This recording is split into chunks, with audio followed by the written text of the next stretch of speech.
Hello guys, ayan, mapagpalang araw muli sa inyong lahat. Ayan si Liverboy, dahil kahit na busy tayo no, sa labas, ay almost 4 months mahigit no, hindi tayo nakaakyat dito sa bukid ni Papa Bear. Ngayon umakyat ako para bisitahin itong mga tanim na saging ano, ni Papa Bear. Bali doon sa kabila ay talagang sobrang kinapitan na ng mga damo nung mga saging na saba no, hindi masyadong makita. Dito na linisan nila nung nakaraang buwan. Ayan, kahit papaano ay nakita natin yung sa area ng lakatan no. Bali yung lakatan natin simula nang itinanim po natin ito mga kababayan ay hindi po ito nalagyan ng pataba. So yung nutrients po ay talagang galing lang po ito sa lupa no. Makikita natin na hindi naman po lahat ay maganda yung tubo po ng mga lakatan natin dahil meron pong maliliit na hindi po siya masyado maganda yung kanyang tubo, pero meron din naman po nakikita po natin, meron din naman pong magaganda rin yung tubo. Nung last na akyat ko dito ay maliliit pa itong mga saging na ito po ay lakatan no. Ngayon ay ayan, kahit papaano ay maganda rin yung tubo ng ilan na mga tanim po natin dito po sa area na ito.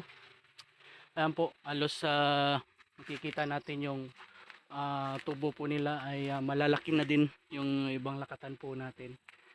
Ayan, hiningal ako sa kakalakad. Ayan, kahit pa paano ay masaya naman tayo dahil tumubo na rin yung mga saging po natin. Hindi naman po lahat maganda, pero kahit pa paano ay may tumubo naman no. Ayan yung mga lakatan po, nilinisan ni Papa Bear at saka ni Mama Bear noong nakaraang buwan. Ang mahirap dito ay yung magpapalinis. Halos nakadalawang palinis na po tayo nung simula ng tinanim natin. Puno lang yung pinalinisan natin, pero ngayon ay nilinisan nila Papa, pero may tumutubo na rin ng mga damo. Hindi po lahat, hindi naman nila kaya, dalawa lang sila ni Mama Bear. So ngayon, ayan, kahit pa paano ay nakita natin na ayan, tumubo na rin yung mga lakatan natin. Tulad nito oh, malaki na siya, matangkad na sa akin. Dati sa tuhod ko lang, hanggang tuhod ko lang to ngayon kahit pa paano ay malaki na rin sila no. Ito yung area ng lakatan ni Papa Bear. Doon sa baba halos hindi nakagalaw dahil hindi nalinisan, pero itong nalinisan nila Papa Bear at saka Mama Bear ay kahit pa paano ay tumubo naman ng maayos no. Ayan. Ngayon lang ako nakasilip ulit dito. Ayan, tumubo sila. So malaki na rin sila no? Almost siguro mga 5 months o 6 months na yata ito simula ng tinanim natin. So abutin pa ito ng 6 na buwan, baka mayroon na tayo makita na pumupuso na yung ibang saging ni Papa Bear. Kawawa yung ibang saging doon sa tawid, yung arnibal po natin, yung senyorita tawag, doon sa kabila alos kinapitan ng damo, hindi nakagalaw dahil hindi nalinisan, pero lumalabas na yung mga dahon po nila. Ayan.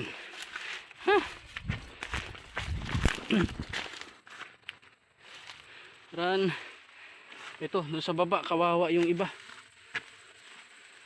Ayun to sa baba, halos sa mga lakatan din dyan yung nakatanim, paunti-unti umusbong yung mga dahon nila, pero hindi talaga sila makagalaw dahil yung kumakain ng nutrients ng lupa ay yung mga damo, dahil hindi po napalinisan.